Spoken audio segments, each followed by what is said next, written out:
Interview में देख रहे थे कांग्रेस का कार्यकर्ता कांग्रेस का नेता बब्बर शेर होते हैं।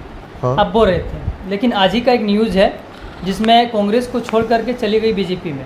मंजू जी के बारे में बोल रहे हैं। देखिए ऐसा है ना कि कांग्रेस का मैंने अगर वो इंटरव्यू सुने होंगे तो मैंने अब युवा हैं टाइगर जरा महतो का नाम सुने, युवा हैं, क्या लग रहा है, कैसा लगता है टाइगर जरा महतो? अगर आप जब भी कैसे ज्वाइन करना चाहेंगे तो क्या निकल के यहाँ सामने आ रहा है? जैसे बोल रहे कॉलेज नहीं है अच्छा, स्टेडियम अच्छा नहीं है, आपका सरकार है, बनना चाहिए था, क्या क्यों नहीं बना?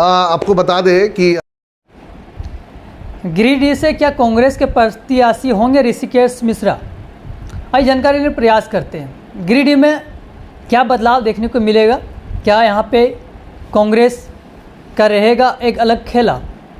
तमाम चीज़ों पे बात करते हैं। मेरे पास ऋषिकेश जी मौजूद हैं, जानकारी लेते हैं। स्वागत है आपको। जी धन्यवाद। एकदम शॉर्ट में अपने बारे में बताइएगा। वर्तमान में मेरा नाम ऋषिकेश मिश्रा हुआ। वर्तमान में कांग्रेस पार्टी का प्रदेश सचिव हूँ। साथ में कांग्रेस पार्टी का जो श्रमिक संगठन इंटक है उसके झारखंड प्रदेश का युवा अध्यक्ष हूँ और पूरे भारतवर्ष का युवा महासचिव हूँ। धन्यवाद। क्या लग रहा है, गिरिडीह में सुनने में आ रहा है कि आप उम्मीदवार हो सकते हैं, क्या लग रहा है? नहीं देखिए ऐसा कुछ नहीं है। हम लोग गठबंधन में चुनाव लड़ते हैं।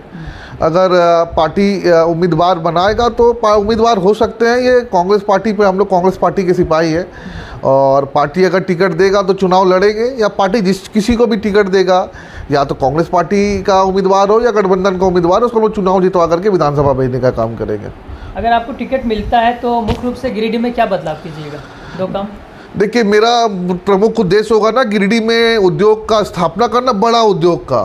और ये जो भी छोटा मोटा उद्योग है या जो भी यहाँ पे फैक्ट्रियाँ चल रही हैं, इनके द्वारा जो माल प्रैक्टिसेस किया जा रहा है, श्रमिक रूलों का जो धज्जियाँ उड़ाया जा रहा है, उसको रोकने का काम करेंगे।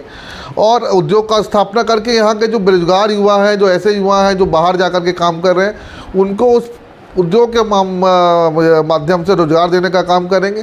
और उद्योग चाहे वो रोलिंग मिल की बात हो, आयरन स्टील इंडस्ट्री की बात हो, चाहे कुटीर उद्योग की बात हो, यहाँ के युवाओं को, यहाँ की महिलाओं को रोजगार देने का मेरा पहला प्राथमिकता होगा। आपका इंटरव्यू में देख रहे थे कांग्रेस का कार्यकर्ता कांग्रेस का नेता बब्बर शेर होते हैं। हाँ। अब बोल रहे थे, लेकिन आज ही का एक न्यूज़ है जिसमें कांग्रेस को छोड़ करके चली गई बीजेपी में।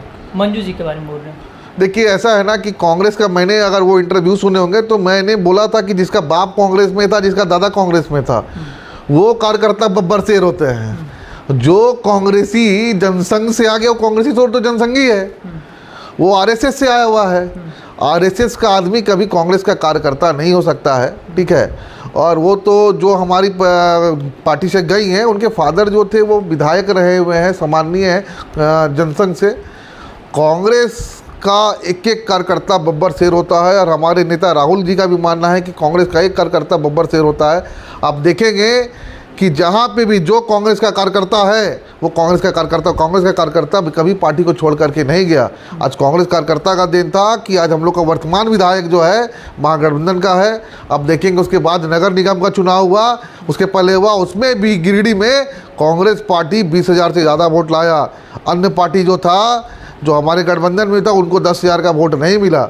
और कांग्रेस का कार्यकर्ता वही हो सकता है जिसका बाप भी कांग्रेस में था, दादा भी कांग्रेस में था, और उसका पोता अगर कांग्रेस का झंडा डोरा है तो वो कांग्रेस पार्टी का कार्यकर्ता है और वो बब्बर शेर है। गिरिडीह विधानसभा में किस तरह का फाइट देखने को मिलेगा कांग्रेस और बीजेपी में? देखिए ये मैं नहीं कह सकता हूँ कि कांग्रेस यहाँ से चुनाव लड़ेगी, लेकिन कांग्रेस समर्थित जो भी उम्मीदवार हो या कांग्रेस पार्टी का उम्मीदवार हो, लड़ाई तो होगा और जंग, क्योंकि हम लोगों ने काम किया है। रघुवर दास जी का 5 साल का कार्यकाल देख लें और गठबंधन का 5 साल का कार्यकाल देख लें। आज का कैबिनेट में हम लोग वो गोगो दीदी का योजना की बात कर रहे हैं, हम लोगों ने 25,000 रुपया पर महिलाओं देने को आज कैबिनेट में स्वीकृति कर दी। अभी जो पेंशन मिलेगा महिला साथी को, उनको 2,500 रुपया महीना मिलेगा। उसके बाद आप देखेंगे जितने पारा शिक्षक थे, जितने संकुल साधन से भी थे, उनको उनका भविष्य निधि भी दिया जाएगा, उनको ईपीएफ की सुविधा दी जाएगी। तो ये कांग्रेस पार्टी और महागठबंधन की सरकार है। हमारे वित्त मंत्री जो है डॉक्टर रामेश्वर उरांव साहब, जो योजना मंत्री हैं, वो डॉक्टरेट की उपाधि लिए हुए हैं, वो दूरदर्शी सोच रखते हैं। और कांग्रेस पार्टी का जो सोच हमेशा दूरदर्शी रहा है। अब देखोगे आज़ाद भारत, जिस समय आज़ाद देश हुआ तो उस समय देश की स्थिति क्या थी? कांग्रेस पार्टी का देन है जो आज हम वहाँ से कहाँ पे हम आ गए हैं। तो ये गठबंधन की सरकार है, हम लोग जो कर रहे हैं उसका बेसिस पे चुनाव लड़ेंगे और हमारा जो भी प्रत्याशी होगा वो देखिएगा फिर से विधानसभा में जाके महागठबंधन का परचम लहराएगा। अब बोल रहे हैं 1,000 से 2,500 तक आ गया, लेकिन लोगों का ये कहना है कि जो 1,000 रुपये दे रहे थे वो रोजगार दे देते तो बहुत बेटर रहता। देखिए ये बोलने की बात है, झारखंड पूरे भारत में एक अपने आप को वेलफेयर स्टेट का उदाहरण घोषित किया है। रोजगार देना एक दिन में पॉसिबल नहीं है, लेकिन जो स्थिति देखेंगे, जो झारखंड का जो जियोग्राफिकल कंडीशन है, हमारा झारखंड झाड़ में अवस्थित है, झाड़ फूस में जंगल है, जंगल में लोग रहते हैं, आदिम जनजाति रहती है, वहाँ तक वो पैसा पहुँच रहा है, वहाँ की महिलाओं को, उसको भाजपा वाले को पच नहीं रहा है। जो लोग बोलते हैं, अब विश्वास नहीं करेंगे, एक घर में आज 5-5 हज़ार रुपये पेंशन मिलता था, अब उस घर में 15,000 रुपये पेंशन मिलेगा। बताइए, अगर किसी घर में 15,000 रुपये पेंशन मिलेगा तो क्या वहाँ भुखमरी होगी? नहीं होगी। और जो रोजगार की बात है, रोजगार भी हेमंत जी दे रहे हैं। देखिएगा, शिक्षकों की नियुक्ति हुई, JSSC की एग्जाम हुई, अलग अलग ढंग से। अब पोषण सखियों को हटा दिया गया था, उनको दोबारा से रखा गया, तो ये सब काम चल रहा है। रोजगार तो दे ही रहे हैं महागठबंधन की सरकार। पिछले 5 वर्षों में जो रोजगार नहीं मिला हेमंत जी, रघुवर जी की सरकार में, वो हेमंत जी की सरकार, महागठबंधन की सरकार ने यहाँ के युवाओं को रोजगार देने का काम किया। चाहे शिक्षक की बात करें, चाहे सहायक शिक्षक की बात करें। आप देखेंगे आज के जो महागठबंधन की सरकार है, आज जो गरीब है, पिछड़ा है, अल्पसंख्यक है, दलित है, महादलित है, ट्राइबल कम्युनिटी से आता है, आदिवासी जिसको हम बोलते हैं, आदिवासी जनजाति से आते हैं, ऐसे लोगों के लिए जो महागठबंधन की सरकार है रन की व्यवस्था की है कि आप रन लो। अगर आप ड्राइवर हो तो अपना गाड़ी चलाओ, अगर आप अच्छे ड्राइवर हो, अच्छा कैब चलाते हो, तो हेमंत जी की सरकार रन की व्यवस्था की है, लोगों को रन दे रहे हैं सरकार कि आप अच्छा अपना गाड़ी खरीदो। आप एक दिन गाड़ी चलाओगे 1,000 रुपये कमाओगे, क्या खराबी है? 25 दिन गाड़ी चलाओगे 25,000 रुपया। तो इसको हम बोलते हैं अप्रत्यक्ष रूप से रोजगार। ऐसा रोजगार उन्होंने झारखंड के युवाओं को दिया है। अब देखोगे कि हम लोग कृषि लोन, पूरे देश में घूम लो, सबसे ज़्यादा अगर कृषि लोन माफ़ हुआ तो झारखंड की महागठबंधन की सरकार ने किसानों का कृषि लोन माफ़ किया। अब देखेंगे पैकेज के माध्यम से हम लोगों ने जो धान का जो क्रय विक्रय किया, ज़्यादा से ज़्यादा समर्थन मूल्य देने का काम किया किसानों को, कि उनको उनका धान का उचित मूल्य मिल सके। तो ये सब अप्रत्यक्ष रोजगार है जिसको हेमंत जी ने देने का काम किया। और डायरेक्ट रोजगार की हम बात करेंगे तो अब देखेंगे NRHM को देख लें, उनका वेतन उन्होंने बढ़ाया। आप मनरेगा की व्यवस्थाओं को देख ले, आप शिक्षकों को देख ले। आज रघुवर जी की सरकार में शिक्षकों की नियुक्ति निकली थी और नियुक्ति बांटने का काम हेमंत जी की सरकार ने किया। चाहे वो हाई स्कूल की शिक्षकों की बात करें, चाहे वो मिडिल स्कूल के शिक्षकों की बात करें, इवन कि DLED के माध्यम से प्राथमिक विद्यालयों में शिक्षकों की नियुक्ति की गई। अब देखेंगे कई वर्षों से JTET का एग्ज़ाम नहीं हुआ था, अभी JTET का फॉर्म भरवाया गया है और अब देख लेंगे आने वाले दिनों में JTET का एग्ज़ाम भी होगा और जो भी विद्यार्थी JTET पास करेंगे उनको ये सरकार रोजगार देने का भी काम करेगा। आप देखेंगे हाल के दिनों में सहायक शिक्षकों का एग्ज़ाम लिया गया है, रिजल्ट पेंडिंग है। कुछ लोग चले गए कोर्ट कि नहीं, CTET वाले ने फॉर्म भर दिया, JTET वाले को भरना चाहिए था। वहाँ भी बात बन गई है, पेपर चेक हो चुका है। हो सके 5-10 दिन के अंदर ये भी जो शिक्षकों की 14,000 शिक्षकों की नियुक्ति निकली थी, वो भी नियुक्तियाँ लोगों के बीच में रिजल्ट आउट होगा, नियुक्ति बांटी जाएगी। तो रोजगार तो महागठबंधन की सरकार दिया है। और अब काउंट कर लेना कि पिछला जो रघुवर जी का सरकार था 14 से 19 और महागठबंधन का सरकार है, कांग्रेस समर्थित का जो सरकार है, उसमें हमने ज़्यादा रोजगार दिया कि रघुवर जी की सरकार ने ज़्यादा रोजगार दिया। अच्छा, एक सवाल निकल कर के सामने आ रहा है कि यहाँ के जो महिला लोग हैं वो एक्टिव नहीं है काम करने में। रोज़गार की आप बात कर रहे हैं, लेकिन अभी भी बहुत लोग ऐसे हैं जो गरीब हैं, खाने पीने का अच्छे से नहीं हो रहा है।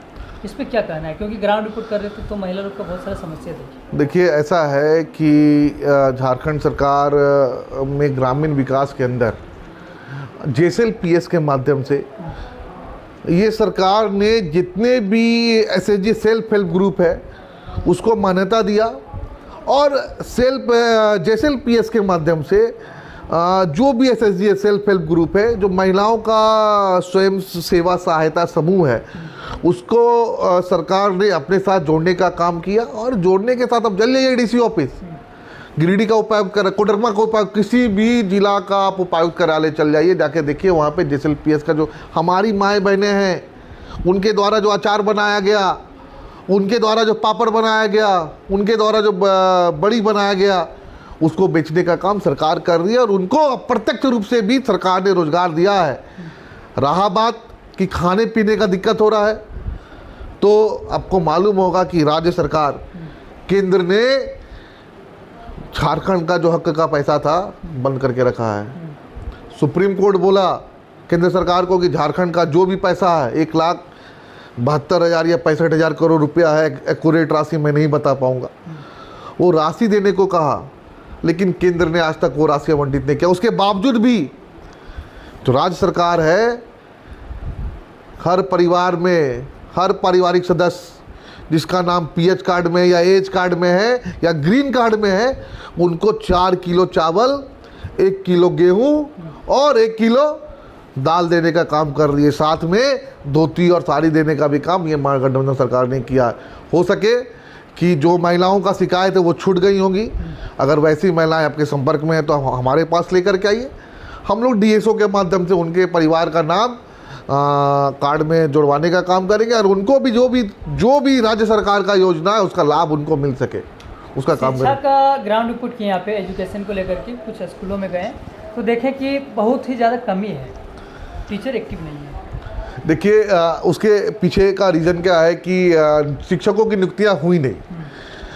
वाजपेयी जी के जब केंद्र में वाजपेयी जी थे, उसके बाद कांग्रेस पार्टी की सरकार आई तो सर्व शिक्षा अभियान के माध्यम से पारा शिक्षकों की नियुक्ति हुई, क्योंकि इतनी भारी कमी थी शिक्षकों की कि पारा शिक्षकों की नियुक्ति हुई। वो नियुक्ति किसने किया? ग्राम को अधिकार दिया गया और ग्राम GSS के माध्यम से ग्राम शिक्षा समिति का गठन किया गया। GSS के माध्यम से शिक्षकों की नियुक्ति की गई, क्योंकि जिस वक्त समय नियुक्ति गई थी उस समय शिक्षक ट्रेंड नहीं थे, शिक्षकों को ट्रेनिंग दिया गया, उनको स्किल डेवलप किया गया, समय लगता है। उसके बाद अब देखेंगे उतने दिनों के बाद अभी डायरेक्ट जो शिक्षकों की नियुक्ति 2007 में नियुक्तियाँ हुई थी, उसके बाद 14-15 में नियुक्ति हो नहीं पाया। हेमंत जी की सरकार ने 15-16 का जो नियुक्ता था उसका नियुक्ति पत्र बांटा, तो धीरे धीरे समय लग रहा है, शिक्षकों की नियुक्ति हो रही है। चाहे वो माध्यमिक विद्यालय की बात करें, चाहे प्राथमिक विद्यालय की बात करें, चाहे हाई स्कूल की बात करें, शिक्षकों की नियुक्तियाँ हो रही है। धीरे धीरे स्कूलों का स्तर भी सुधरेगा, बच्चों का स्तर को भी, जो शैक्षणिक क्वालिटी, जो शिक्षा की क्वालिटी, उसको भी सुधार ये गठबंधन की सरकार जरूर करेगी। भारतीय जनता पार्टी का जो भी यहाँ का कार्यकाल रहा, आप देखेंगे गिरिडीह का, तो ज़्यादा समय बीजेपी के ही विधायक रहे 2005 से पहले, उसके बाद 2005 के बाद 2014 से बीजेपी का विधायक रहे। तो देखेंगे कि इन्होंने कुछ किया नहीं, गठबंधन का जो भी प्रत्याशी रहा हो उन्होंने किया। बीच में एक कार्यकाल था जब हमने गठबंधन के तहत चुनाव लड़ा, लेकिन चुनाव के बाद हमारा गठबंधन अलग हो गया, हमारी गठबंधन उस दल से टूट गई, आज वो दल नहीं है।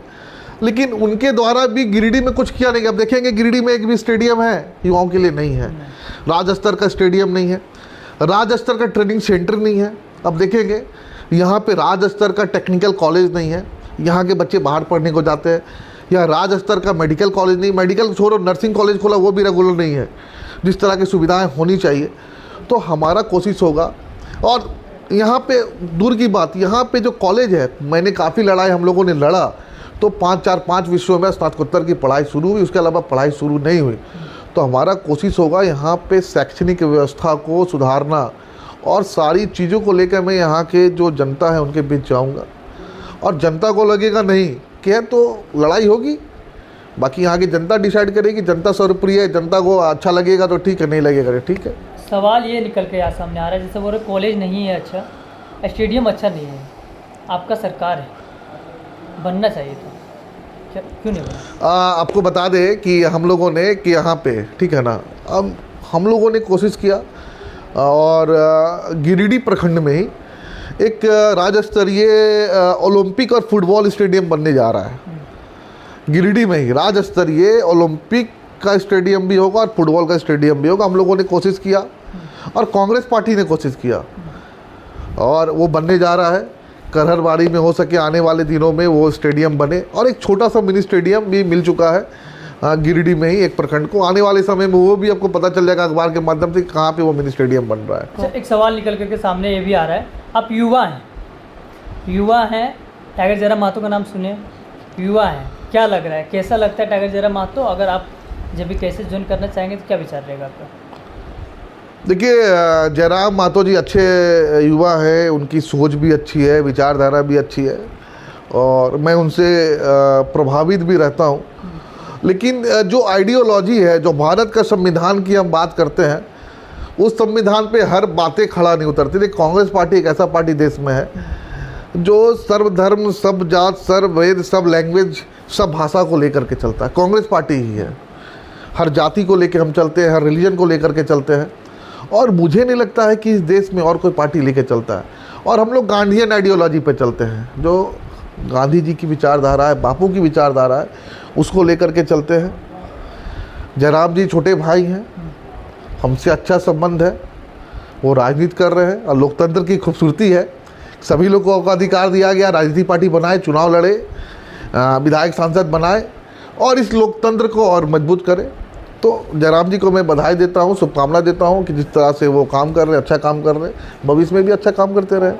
क्या टाइगर जयराम महतो यानी JLKM में आप जाएंगे, ज्वाइन करेंगे, क्या विचार है? देखिए, हम लोग सर कांग्रेस पार्टी के कार्यकर्ता हैं और आप अगर गिरिडीह के हैं तो आप पता कर सकते हैं, हमारे जो ग्रैंडफादर थे, हमारे दादा, बाबा, हमारे बाबूजी, हम आज़ादी से पहले से हम लोग कांग्रेस के साथ में और आज तक कांग्रेस के साथ हैं। और जो राजनीतिक परिदृश्य जो अभी दूर दूर तक समझ में आता है, हम लोग कांग्रेस में रहेंगे और हमको लगता है कि मेरा आने वाला पीढ़ी भी जो होगा वो कांग्रेस में ही रहेगा, कांग्रेस को समय देगा। यहाँ 3 कोणीय चुनाव होने जा रहा है, जेबी केसेस भी आ रहे हैं फील्ड में, जेबी केसेस का सामना कैसे रहेगा? युवा एक्टिव जेबी केसेस की तरफ ज़्यादा है। देखिए, ऐसा है ना कि किस विधानसभा की आप बात कर रहे हैं? गिरिडीह विधानसभा को लेकर। देखिए, गिरिडीह विधानसभा में युवा एक्टिव है, ये बोलने की बात है, ठीक है ना। चुनाव है, हमने काम किया है पिछले 5 साल में, हमारे पास इतना काम किया है ना कि हमें कुछ बोलने का दरकार नहीं। यहाँ के लोग जानते हैं, एक एक घर को हम लोगों ने 5-5 हज़ार रुपया पेंशन देने का काम किया है। वृद्धा पेंशन हो, विधवा पेंशन हो, चाहे मैया सम्मान योजना हो, आज से मैया सम्मान योजना 2500 रुपया हो गया, चाहे छात्रों को छात्रवृत्ति के लिए योजना देना हो, पैसा देने की बात हो, चाहे कोई बच्चा अगर बीटेक और मेडिकल का एग्जामिनेशन निकाल लिया है, कैट के माध्यम से अगर वो MBA में एडमिशन लेना चाहता है, क्लैट के माध्यम से लॉ में एडमिशन लेना चाहता है, तो झारखंड सरकार ने गुरुजी क्रेडिट कार्ड के माध्यम से उनको 15 लाख रुपए देने का काम किया है। स्वास्थ्य योजना के माध्यम से 8 लाख रुपए तक का इलाज करा सकता है, मुफ्त इलाज करा सकता है, अपना झारखंड सरकार जो द्वारा जो दिया गया ये स्कीम है। तो इस तरह का सैकड़ों स्कीम राज्य सरकार के द्वारा दिया गया है, जिसको यहाँ का जो भी प्रत्याशी होगा महागठबंधन का वो लेकर के जाएगा और हम लोग अपने काम के बदौलत फिर से चुनाव जीत करके आएंगे। यानी कि आप लोग बदलाव करेंगे गिरिडीह में और जीत के आते हैं तो? देखिए, कोई भी जीत करके आए, हमारा काम है कि उनको सही रास्ता बताना, सही दशा दिशा देना, क्योंकि राज्य में देखेंगे गठबंधन की सरकार है, हमारे मंत्री भी हैं, हम लोग भी कोशिश करते हैं मंत्री के माध्यम से यहाँ का जो जन समस्या है मुख्यमंत्री जी के माध्यम तक जाए और जाता भी है। आप देखेंगे चाहे गिरिडीह कोलियरी खुलवाने की बात हो, हमारे विधायक जी भी लगे, हम लोग भी लगे और हम लोग मिल करके कोलियरी को खुलवाया। अभी ओपन कास्ट कोलियर खुलवाने की बात है, हम लोग मिल करके खुलवाएंगे। मेडिकल कॉलेज खोलने की बात है, विधायक जी लगे, हमारे कांग्रेस पार्टी के नेता भी लगे, तब जा करके हमको कैबिनेट में प्रस्तावित हुआ। तो मिल करके कांग्रेस पार्टी महागठबंधन के साथ हम लोग हैं और गठबंधन का जो भी कार्यकर्ता को या नेता को टिकट मिलेगा, कांग्रेस पार्टी उसको जितवाने का काम करेगा और विधानसभा भेजने का काम करेगा। जनता से क्या बोलना चाहते हैं, जनता को क्या बोलना चाहते हैं? जनता से मेरा यही अनुरोध, विनम्र विनती है कि आप देखें कि आपके बीच में कौन है, कौन आपका सुख दुख का साथी है, कौन आपके बीच में खड़ा रहता है, कौन गिरिडीह का भविष्य संभाल सकता है, वैसे ही नेता को चुने और वैसे नेता को ही विधानसभा भेजने का काम करे, जिससे कि गिरिडीह का नाम और पहचान राष्ट्र के साथ साथ अंतर्राष्ट्रीय स्तर पर हो सके। चलिए, बहुत बहुत धन्यवाद समय देने के लिए। आपको भी धन्यवाद कि आपने अपना कीमती समय दे करके मेरा इंटरव्यू लिया। और अब ईश्वर से यही कामना हम लोग करते हैं कि आपका जो चैनल है ये दिन दुगुनी रात दुगुनी चौगुनी प्रगति करे, व्यूअर्स और लाइक्स सबको बढ़ते रहे।